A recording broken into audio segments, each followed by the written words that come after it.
Hindi, yung ano, hindi pwedeng ano, sasakyan siguro. Pero motor pwede. Oo, pwede rin sasakyan. Inaayos nila eh. Ano? Oops. Saan?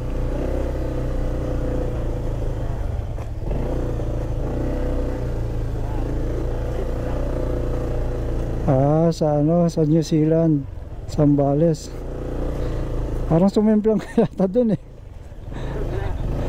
Nagpreno ka yata sa harap eh.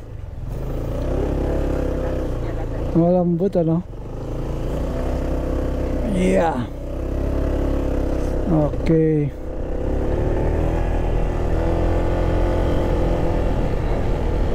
Bayan na nga ito ng Quirino.